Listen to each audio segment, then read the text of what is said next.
출애굽기 20장 12절 말씀입니다. 내 부모를 공경하라. 그리하면 내 하나님 여호와가 내게 준 땅에서 내 생명이 길리라. 사랑하는 형제 여러분, 7월 7일 목요일 새벽 묵상에 오신 것을 환영합니다. 부모 공경 계명은 자녀 사랑의 명령이 전제되어 있다고 볼 수 있습니다. 10계명 중 자녀 사랑 계명이 따로 없고요. 부모 공경이 복이 된다고 하시니 복스러운 자녀 사랑이 전제되지 않을 수가 없습니다. 부모 공경에 복이 약속된 것은 창조의 원리입니다. 창조주 하나님이 인간을 출산하는 존재로 창조하시면서 대를 이어 흘러가게 하셨어요. 인간은 하나님의 형상을 따라 창조되었으니 하나님이 인간을 말할 수 없이 기뻐하시는데요. 출산을 통해 하나님의 형상이 끊임없이 탄생되니 얼마나 복이 확대되고 기쁨이 증폭됩니까? 복의 근원이신 하나님은 출산으로 대를 이으며 복도 확장되라고 하셨습니다. 창세기 1장 27, 28절에 출산의 복을 약속하셨죠. 하나님이 자기 형상 곧 하나님의 형상대로 사람을 창조하시되 남자와 여자를 창조하시고 하나님이 그들에게 복을 주시며 하나님이 그들에게 이르시되 생육하고 번성하여 땅에 충만하라. 땅을 정복하라. 바다의 물고기와 하늘의 새와 땅에 움직이는 모든 생물을 다스리라 하시니라. 하나님이 남녀의 성별이 따로 없으신데 사람을 하나님의 형상대로 창조하신다면서 남자와 여자를 창조하셨습니다. 그리고 출산의 복을 주셨습니다.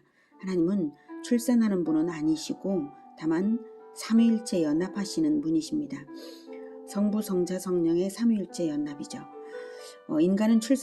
그런데 인간은 출산하는 존재로 만드신 것은 부모와 자녀로 연합성이 대를 이어가게 하신 것입니다.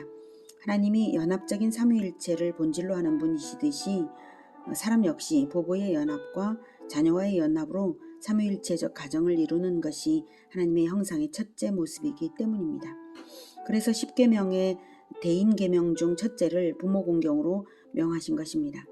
하나님의 형상은 연합하는 공동체가 되어야 한다는 것입니다. 그리고 그것을 복이라고 하신 것은 방금 읽은 창세기 1장과 그리고 창세기 18장에도 나오고요. 에베소서 6장에서도 말하고 있습니다. 그리고 성경에서 하나님을 사랑하는 자에게 주시는 복이 1000대까지 그리고 하나님을 미워하는 자의 우상숭배 죄를 3, 4대까지 갚으시겠다고 하신 말씀이 있었죠. 부모의 죄가 자손대까지 영향이 있다는 것은 곧 인간이 연합적인 존재이기 때문에 하나님 형상으로 연합하거나 아니면 죄의 종으로서 마귀 형상으로 연합되는 것이 본질이므로 그렇게 선언하신 것입니다. 그래서 복은 아버지에게서 아들에게로 이어져 가는 것입니다. 연합성 때문입니다. 첫 아버지이신 창조주 하나님 아버지로부터 끝없이 흐르고 제한 없이 확장될 수 있는 복입니다. 하나님의 자녀된 계보에 있다면 말입니다. 그러니 부모 공경이 얼마나 진리입니까? 이 맥락에서 생각해보면 내 하나님 여호와가 내게 준 땅에서 내 생명이 길리라 라고 10계명에서 말씀하신 것은 단순히 장수의 복을 말하는 것이 아닙니다. 장수의 수준을 넘어서는 심오한 것이죠. 부모와 하나님을 섬김으로써 영원한 복을 받도록 이끄시는 하나님의 넉넉하심이 담겨있는 계명입니다. 인간은 하나님의 자녀로 탄생되었으므로 부모 공경은 복받는 진리 중에서도 첫째 진리입니다. 그런데 문제가 발생했죠. 첫 부모에게서 하나님의 형상이 깨뜨려져 버린 것이죠. 첫사람 아담과 하와가 선악과 언약을 깨뜨리는 순간 죄가 침투된 영혼이 되고 그 후 출산하는 아기들은 모두 하나님 형상이 깨뜨려진 상태로 태어났습니다. 아담과 하와가 죄를 짓지만 않았다면 온 세상에 하나님 형상 가득하고 축복으로 가득할 거였어요. 그런데 이젠 정반대로 온 세상이 저주 아래 있게 된 것이죠. 부모가 복되면 자녀도 복되고 부모가 악하면 자녀에게도 영향이 없을 수 없습니다. 부모가 저주 아래 있으면 회개하지 않는 한 자녀도 저주 아래 있게 됩니다. 그래서 하나님이 복을 이어갈 수 있는 특별한 조치를 취하셨어요. 바로 하나님을 아버지로 따르는 제자화의 계보를 시작하신 것입니다. 육체적 출산의 가르침의 계보를 더한 것입니다. 이것이 아브라함에게서부터 시작이 됩니다. 여호와의 도리를 가르치고 배우며 행하는 관계가 혈육을 따라 이어지도록 하신 것입니다. 그 가르침의 계보가 이어지는 혈통은 복이 있는 것입니다. 그러려면 첫 번째로 복이 될 한 사람을 선택해서 혈통과 제자화가 동시에 시작되어야죠. 그 사람이 바로 아브라함입니다. 창세기 18장 18, 19절입니다. 아브라함은 강대한 나라가 되고 천하 만민은 그로 말미암아 복을 받게 될 것이 아니냐. 내가 그로 그 자식과 권속에게 명하여 여호와의 도를 지켜 의와 공도를 행하게 하려고 그를 택하였나니 이는 나 여호와가 아브라함에게 대하여 말한 일을 이루려 함이니라. 18절은 하나님이 하실 일이시고요. 19절 여기서 택하였나니까지는 아브라함 즉 언약 백성이 행할 의무입니다. 자식과 권속에게 명하여서 여호와의 도를 지켜 의와 공도를 행하게 하라. 이거죠. 이것이 언약 백성의 의무입니다. 강대한 나라 즉 하나님 나라를 건설해서 복되게 하려고 아브라함을 선택했는데 천국 건설과 복 주는 것은 하나님이 할 테니 너는 후손 교육만 잘 시켜라. 이거죠. 물론 후손만은 아니고 권속을 포함해서요. 후손과 가족, 종들을 포함하는 그런 권속을 잘 교육시켜라. 그러면 된다 이것입니다. 아브라함을 통해서 천하 만민이 복을 누리게 되는 것은 이미 혈통을 뛰어넘은 것입니다. 천하 만민은 여러 민족을 의미하니까요. 그럴 가능성이 권속, 즉 혈통과 무관하지만 공동체인 소속, 그 소속에 있습니다. 자식은 혈통의 가족이지만 권속은 혈통과 관계없이 가족으로 소속된 경우들, 즉 종들이나 조카나 그런 경우들이죠. 아브라함이 종들에게도 여호와의 도를 가르쳐 지키게 하면 복받은 강대한 나라에 소속되는 것이죠. 그럴지라도 아브라함 당시에는 제자화의 계보가 많이 확장되지는 않았는데 본격적으로 제자화의 계보가 혈통을 뛰어넘어 전 세계 모든 민족으로 확장된 것은 아브라함의 후손인 예수 그리스도에게 와서 이루어졌습니다. 요한복음 1장 11에서 13절. 자기 땅에 오매 자기 백성이 영접하지 아니하였으나 영접하는 자 곧 그 이름을 믿는 자들에게는 하나님의 자녀가 되는 권세를 주셨으니 이는 혈통으로나 육정으로나 사람의 뜻으로 나지 아니하고 오직 하나님께로부터 난 자들이니라.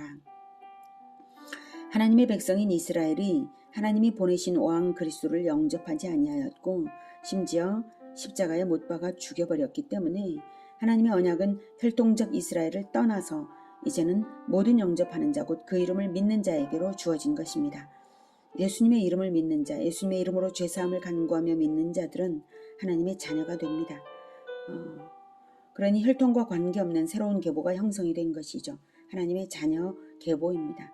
그래서 예수님은 하나님의 영원한 하나님의 생명 씨앗이고 예수님을 영접하는 자는 하나님의 생명 씨앗을 받아서 하나님의 자녀가 되어서 출산하고 즉 하나님의 자녀로 영혼이 태어나고 자라나게 되는 것입니다. 그리고 계속해서 전도하면 하나님의 자녀 계보가 이어져 가는 것입니다. 하나님께로부터 난 자들이니라. 하나님께로부터 난 자들. 이 새로운 계보는 하나님의 말씀을 생명 씨앗으로 받아서 거듭난 자들이기 때문에 하나님께로부터 난 자들입니다. 그 마음의 믿음을 성령이 인증하셔서 하나님 앞에 증거되고 천국의 생명책에 기록된 사람들입니다. 계보죠. 천국의 생명책은. 하나님의 말씀을 믿어 따르는 여러분과 저가 바로 이런 사람들입니다. 아브라함 때부터 이스라엘은 대대로 혈통의 계보 자체가 가르침의 계보였습니다. 두 계통 중 어느 것이 본질입니까? 혈통입니까? 가르침입니까? 네, 가르침이죠. 네. 예수 그리스도 이후에는 혈통은 의미가 이제 없어졌고요. 오직 제자화의 계보를 통해서 하나님의 자녀 계보가 이어집니다. 물론 혈통과 제자화가 결합된 경우는 더 복된 것은 틀림없습니다. 에베소서 6장 1에서 4절은 자녀들아 주 안에서 너희 부모에게 순종하라. 이것이 옳으니라. 내 아버지와 어머니를 공경하라. 이것은 약속이 있는 첫 계명이니 이로써 내가 잘되고 땅에서 장수하리라. 또 아비들아 너희 자녀를 노엽게 하지 말고 오직 주의 교훈과 훈계로 양육하라. 네. 부모가 하나님의 말씀을 자녀에게 가르치지 않는다면 자녀의 부모 공경이 온전한 복, 영원한 복이 된다고 할 수 없습니다.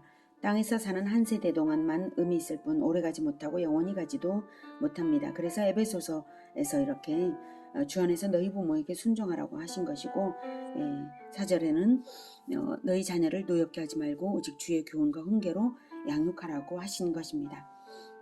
주의 교훈과 훈계로 양육하라. 이것을 전제로 해서 약속이 있는 첫 계명인 것입니다. 여기서 첫 계명은 제1계명이라는 말이 아니라 으뜸 계명, 즉 으뜸되는 축복이 약속된 계명이라는 뜻이고요. 부모를 섬겨 신앙교육이 이어져가는 가정에서는 하나님이 최고로 기쁘시게 여기시는 것이라서 으뜸 축복입니다. 그 으뜸 축복은 땅에서의 장수만이 아니라 땅에서의 장수를 포함한 훨씬 더 큰 것이라는 것을 말하고 있는 것이죠. 자녀를 노엽게 하지 말라는 것은 자녀를 학대하지 말라는 것입니다. 자녀는 격려와 존중을 늘 받고 신앙교육도 늘 받아야 합니다. 이 두 가지가 다 필요합니다. 존중받지 못해서 자기 멸시가 일어나면 영적으로 약질이 되어서 마귀가 틈타기 쉽고 가르침도 잘 안 먹힙니다.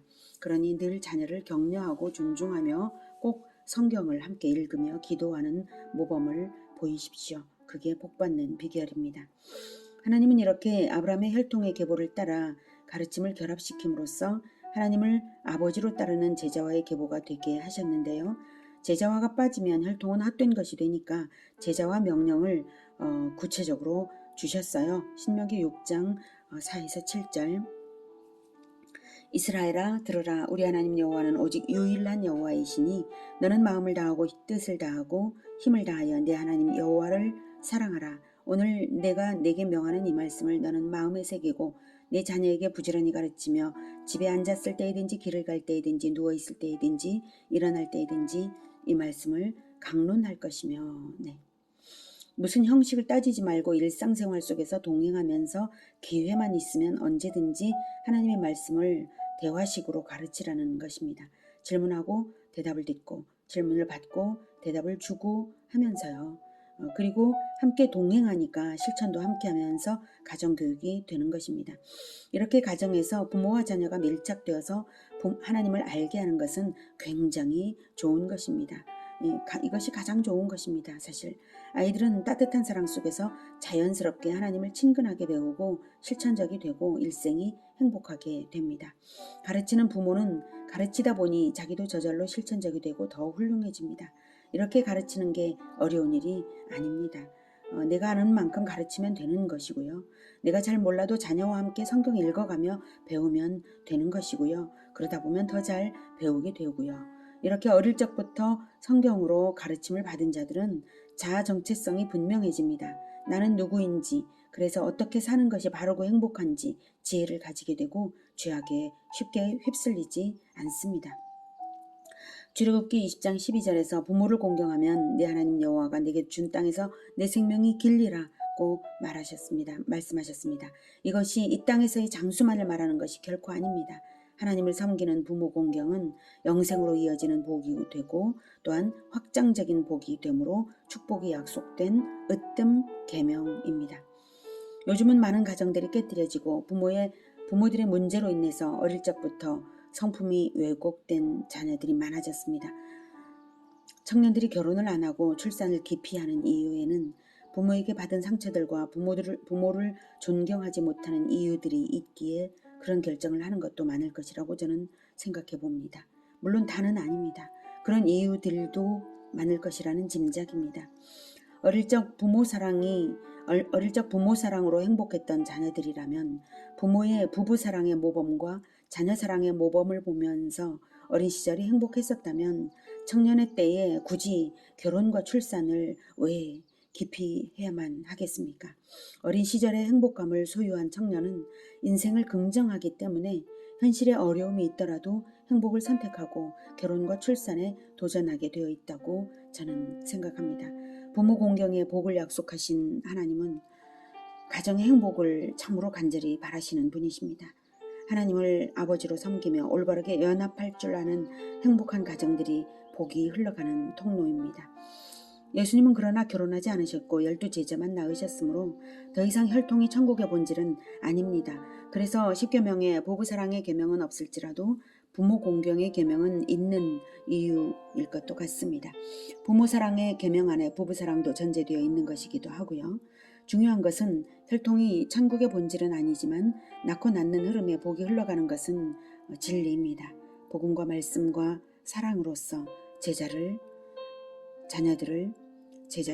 낳고 낳으시기를, 그리고 말씀을 배우며 영적인 부모를 끝까지 공경하고 혈육을 주신 부모님을 잘 섬기시며 혈육의 형제들을 사랑하시기를 기원합니다. 기도하겠습니다. 하나님, 우리에게 혈육을 주셔서 부모님들을 주셔서 혈육을 통하여 또한 자녀들도 낳게 하시니 감사합니다. 그리고 또한 혈통을 따라서 가르침을 이어갈 수도 있게 하시니 감사합니다. 그러나 우리가 예수님을 모른다면 어떻게 진정한 생명의 씨앗을 가져서 생명의 계보를 시작할 수가 있겠습니까? 하나님, 우리가 예수님으로 충만하게 하여 주셔서 예수님이 12제자를 낳듯이 자녀들을 낳고 제자들을 낳고, 그리고 예수님이 하나님 아버지의 계명에 충실하여서 하나님 아버지를 사랑하여서 자기 생명을 바쳤듯이 우리가 부모를 사랑하고 하나님을 사랑할 수 있게 도와주시옵소서. 예수님의 이름으로 기도드립니다. 아멘. 이어지는 시간은 개인 기도 시간입니다.